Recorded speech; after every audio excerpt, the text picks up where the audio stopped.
Bonjour à tous, j'espère que vous allez bien. Bienvenue sur ma chaîne, Butterfly Garden. Écoutez, moi je réponds à un tag un peu en retard qui avait été initié par Miss Florence. Alors c'est il y a une quinzaine de jours sur mes 10 decks mass market. Only 10 Mass Market Tech, voilà. Alors c'est en allant voir les vidéos sur un autre tag qui avait été aussi initié par Miss Florence et Sabrina, Passion des Oracles, sur 5 jeux à l'écran. En fait, voilà, je suis tombée sur des vidéos sur ce tag et je trouvais que c'était super de pouvoir mettre un peu à l'honneur les decks que l'on avait en mass market qui étaient dans notre tarothèque et que l'on trouve comme ça librement d'accès à des prix accessibles, pas de taxes, pas de frais de douane, pas de tarot auto-édité, donc pas de prix plus cher puisque forcément l'impression est plus chère. Voilà, donc je trouvais l'idée super, donc merci Florence, voilà. Donc du coup je réponds à ton tag, un peu en retard, mais voilà, c'est aussi l'occasion de pouvoir le faire maintenant puisque je suis à la maison, voilà. Allez, on va tout de suite commencer. Donc, alors j'ai sélectionné en premier un rider classique, le Golden Universal Tarot. Bon, alors ultra connu évidemment. C'est l'un des premiers riders que j'ai eu. Donc un mass market. C'est un universal, voilà, c'est dans toute tarothèque, on a toutes et tous des universals et celui-là, je l'adore, hein, voilà. C'est aussi un deck qui a fait ses preuves, voilà, que j'aurais pu mettre aussi dans un autre tag. Mais voilà, non, il est très bien, il a un prix ultra raisonnable.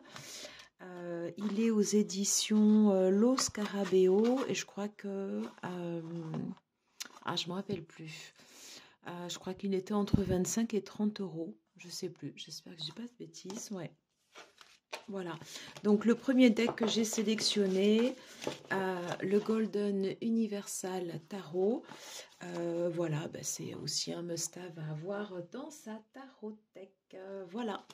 Alors, dans un univers totalement différent, le deuxième tarot que j'ai sélectionné, c'est celui de Patrick Valenza, le Bordelès édition Deviant Moon, voilà, qui est sorti chez US Game. Oui, voilà, c'est ça, qui est sorti chez US Game System et qui était, je crois, à 24 $. Voilà, donc on est dans une énergie bien sûr qui est différente du Golden Universal Tarot, mais c'est aussi ce qui fait toute la richesse voilà, des tarots. Et il est donc à un prix ultra abordable. Donc on le fait venir forcément de l'étranger, mais on arrive à l'avoir pour le coup, celui-là, très très facilement. Et voilà, c'est super d'avoir des tarots de ce type qui sont pour moi voilà, en mass market et voilà, qui font même, voilà, qui rivalisent en fait avec des tarots en auto-édition. Voilà, parce que c'est des super decks à avoir. Voilà, pour le travail un petit peu plus sombre, ce deck-là est parfait. Voilà. C'était pour la deuxième sélection, le Deviant Moon aux éditions Bordelès de Patrick Valenza, aux éditions US Game System. Alors, je ne sais pas si j'ai dit le prix, mais je crois qu'il était à... ouais, je crois que c'était 24 $. Hein, voilà. Donc franchement, voilà, des decks à ce prix-là, ça ne vaut pas la peine de s'en priver. Alors, dans un univers totalement différent, alors je n'ai pas voulu me laisser influencer par les autres vidéos, mais je pense que Miss Florence a dû le sélectionner parce que je l'avais déjà vu passer plusieurs fois dans les tags auxquels elle avait répondu. Mais voilà, moi je l'ai sélectionné aussi parce que je l'adore. Donc The Light Sears Tarot de Chris Anne. Bah, toujours pareil, en fait, c'est une référence. Donc, un prix de 24 $. Donc, vraiment pas cher. Il est aux éditions Eios. Voilà. On a le petit QR code ici. Donc voilà, un deck lumineux. Plein de références aux runes.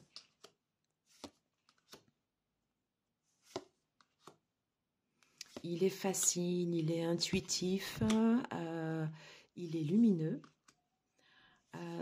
Il n'en demeure pas moins que ça reste un tarot, donc il a aussi ses façons de nous faire travailler, des références alchimiques aussi. Enfin voilà, il est quand on regarde bien les détails, voilà, mais il est très subtil, voilà, comme deck. Et j'adore en fait ici les références comme ça, la géométrie sacrée, c'est superbe. Et voilà, ça fait partie des mass market.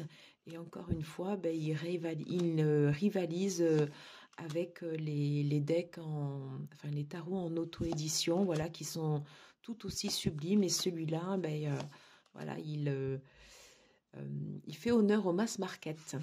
Voilà.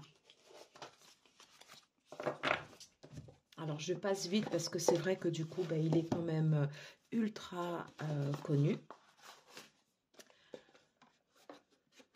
Alors, dans le même auteur, je m'étais dit, non, tu vas pas présenter quand même deux decks du même auteur. Ben si, parce que celui-là de Chris Hahn, je l'adore. C'est The Muse Tarot. Il a une énergie qui est totalement différente de The Light Seers Tarot.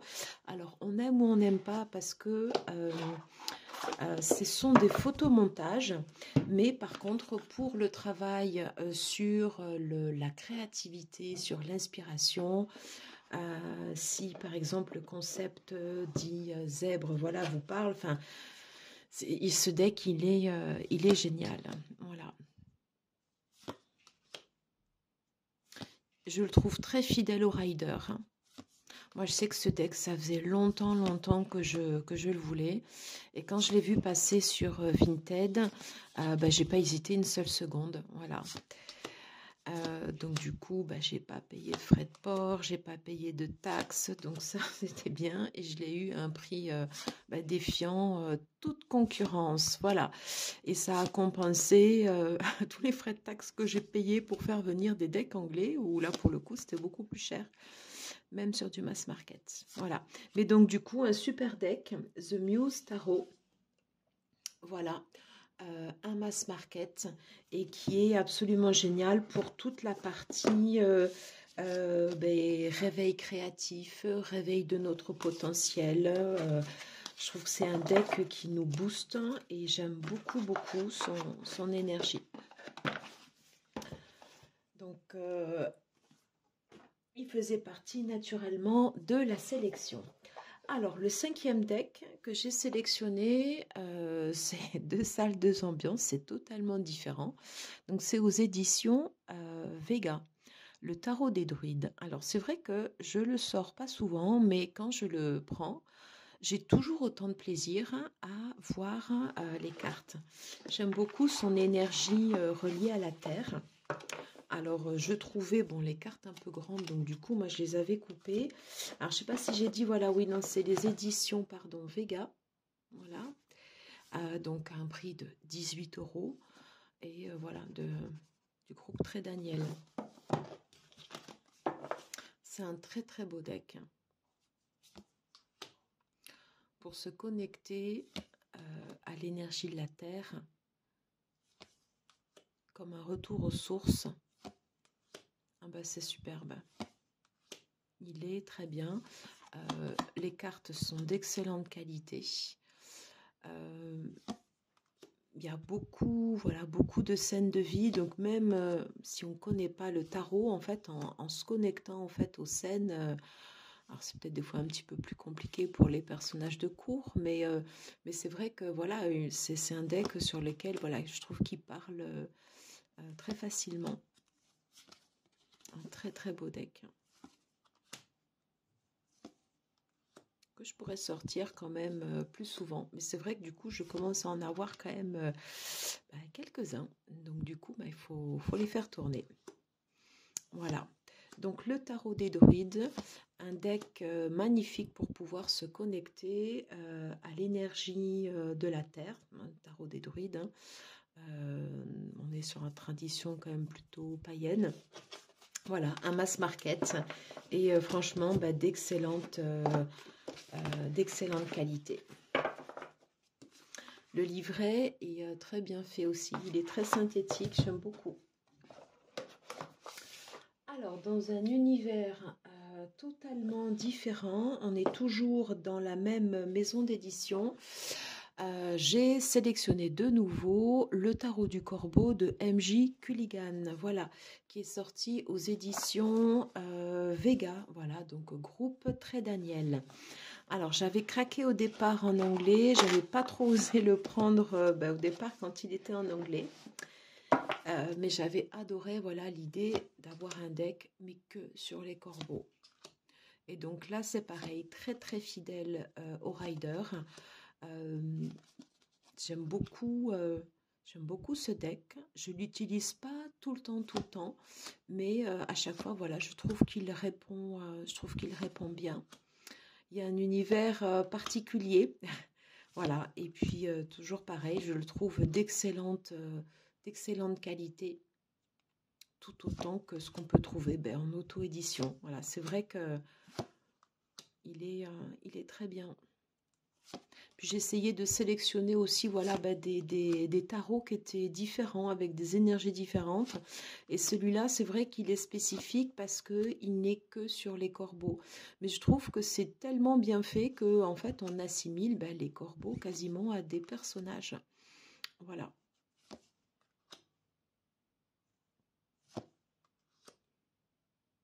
Allez, on termine sur la reine de bâton. Donc, le tarot du corbeau en édition Mass Market de MJ Cullinan. Voilà. Alors, les autres tarots que j'ai sélectionnés, on est sur des énergies qui vont nous faire quand même plus travailler. Alors, j'ai sélectionné le magnifique tarot des mondes sauvages et inconnus de Kim Krantz. Voilà. C'était sur ma période où j'aimais bien couper les bords. Je ne le fais plus maintenant, voilà. Mais celui-là, voilà, du coup, je lui avais refait également des tranches noires. Et j'adore ce deck. En travail sur soi, il est superbe. Alors, c'est vrai qu'au départ, moi, je sais que les premières fois où j'avais vu ce deck, j'étais quand même un peu désorientée. Voilà. Et j'avais besoin plus de me connecter à un tarot traditionnel. Mais maintenant, celui-là, je l'adore. J'ai même failli le reprendre en anglais. Voilà, et en ne coupant pas les bords. Et puis bon, du coup, voilà, je suis restée sur mon format traditionnel. Donc, un deck, voilà, bien évidemment, qu'on trouve partout, hein, voilà. Et franchement, de super qualité. Un deck surtout que je vais utiliser plus durant la partie de l'automne pour faire travailler. Voilà. Un très très beau deck. J'adore cette carte de la force. Elle est magnifique. Et le coup de crayon de Kim Krantz, franchement, superbe. Voilà. Et ça fait vraiment partie des decks que plus je les regarde, plus je les trouve beaux. Voilà. Alors, on va passer au suivant. Ah oui, ça c'est un chouchou de chez Chouchou.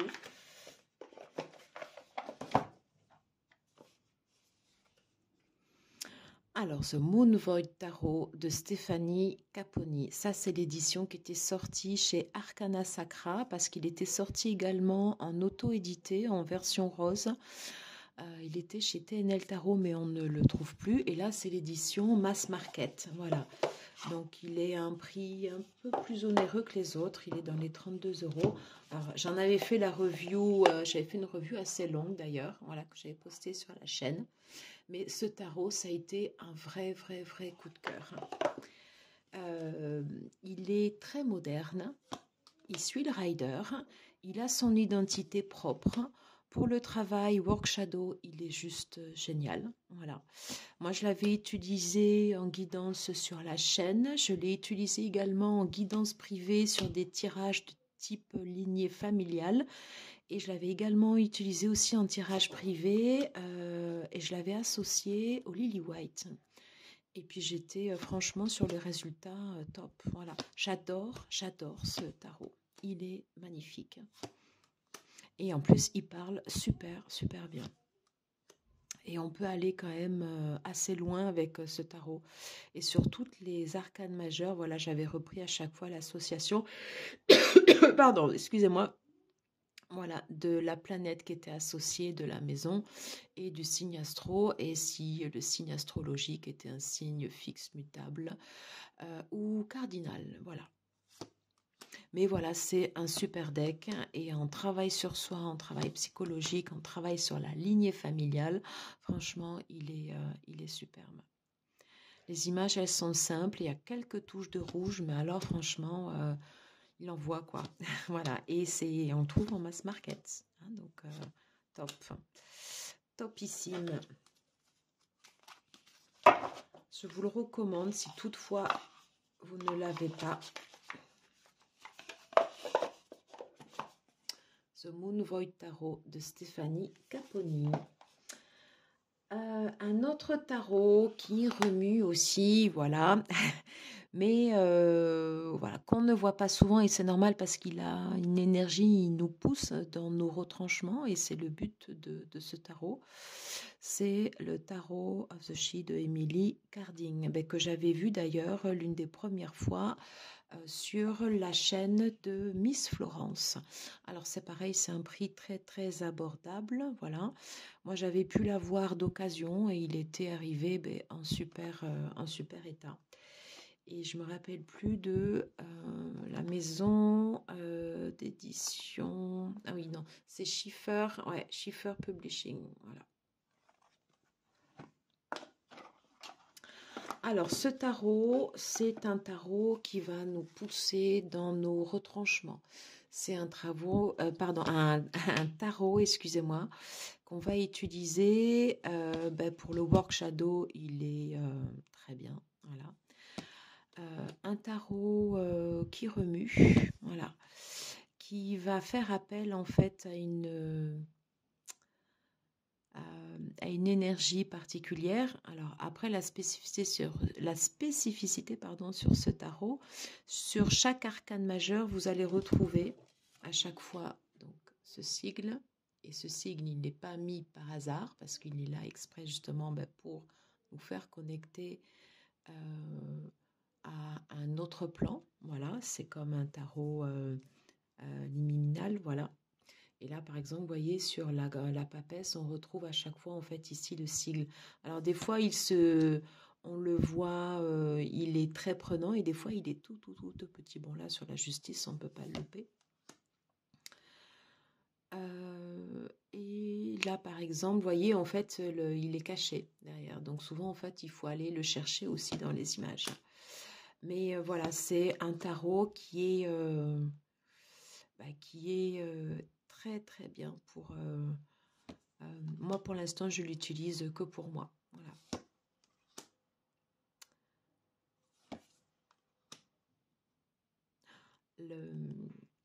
La suite des épées, elle est sublimissime. Alors, elle peut choquer sur certaines images, mais c'est l'intérêt aussi, par exemple, de prendre un deck comme ça, donc toujours pareil, très bonne qualité et en mass market, voilà, mais qui va nous faire travailler. Voilà.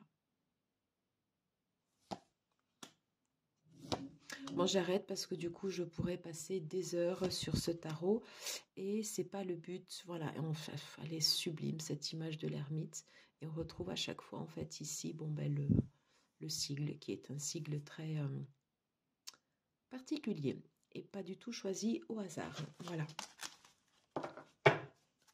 Allez, donc ça c'était l'avant-dernier deck Emily Carding, Tarot Azuchi. Le dernier deck que j'ai sélectionné pour le Mass Market, alors c'est un peu spécial, j'ai sélectionné celui de Géraldine Garance, le tarot des flammes jumelles, qui est sorti aux éditions Exergue, donc toujours le groupe Très Daniel, voilà, qui est fortement représenté là. Alors, il est très spécial ce tarot, c'est pas du tout un tarot particulier. Donc, pour ceux et celles qui ne connaîtraient pas encore Géraldine Garance, elle est spécialisée dans les relations flammes jumelles. Alors, les relations flammes jumelles, en fait, c'est quoi? C'est, pour ceux qui se connectent, en fait, à ce principe, c'est à l'origine, en fait, vous avez une âme qui a été scindée en deux. Voilà. Et donc, vous allez avoir deux polarités, une yin et une yang. Et au travers de l'incarnation de votre âme et au travers, en fait, de toutes les vies antérieures et de toutes les vies que vous aurez après cette incarnation terrestre, il y a un travail en miroir avec votre autre. Donc, il y a le runner et le chaser. Le chaser, c'est celui qui va chercher, en fait, la réunion avec son autre, voilà, donc il va avoir une polarité yang, et le runner, c'est celui qui fuit la relation, voilà. Alors, on se connecte ou on ne se connecte pas à ce concept. En tous les cas, pourquoi j'ai sélectionné ce tarot? Il est très spécifique, hein. Moi, ce qui me plaît, en fait, dans ce concept comme ça de flammes jumelles, déjà, j'ai pris quand même un peu de recul, bien sûr, par rapport à ce concept. Et au final, quand on le regarde, en fait, le concept des flammes jumelles, on peut l'adapter, en fait, à toutes les relations. C'est-à-dire que dans ce parcours de flammes jumelles, c'est un parcours qui est extrêmement douloureux. En fait, ça nous incite à travailler sur nous. Voilà. Et c'est ça qui est intéressant, je trouve, dans les relations, que ce soit les relations sentimentales, que ce soit les relations familiales, que ce soit les relations amicales. Voilà, vous allez, en fait, tout au long de votre incarnation, travailler en fait, sur les 5 blessures originelles en fonction de votre polarité. Et c'est ce qui va vous permettre d'avancer sur votre cheminement, sur votre mission de vie. Voilà. Et c'est pour ça que j'ai sélectionné donc ce tarot, parce que c'est quand même une référence, Géraldine Garance. Il reste quand même très marqué flamme jumelle, un peu trop à mon sens, alors qu'en fait il pourrait être pris de façon beaucoup plus large. Voilà. Et donc, Géraldine Garance a fait un tarot. Je suis un peu longue là, du coup, excuse-moi pour les explications.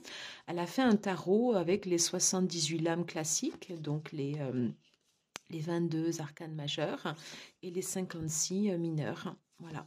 Et ça, c'est un tarot à utiliser que pour les relations. Voilà. Et on le trouve en mass market. Voilà, bon, écoutez, j'espère qu'on termine sur un papillon. Hein. Ouais, j'ai pas fait exprès, mais du coup, la carte de la mort est très bien représentée. Voilà. Écoutez, j'en ai terminé avec cette sélection pour les tarots mass market. Merci beaucoup à Florence d'avoir initié ce tag auquel je réponds un peu tard, mais voilà, du coup, j'avais envie de pouvoir présenter également des decks comme ça qu'on peut acquérir facilement, qui sont pas chers et qui sont de super qualité. Voilà, j'espère que vous aurez aimé cette sélection. Je vous dis à très vite pour une prochaine vidéo puisque j'ai sorti les decks côté oracle. Voilà, je vous embrasse à tous. À bientôt. Ciao, ciao.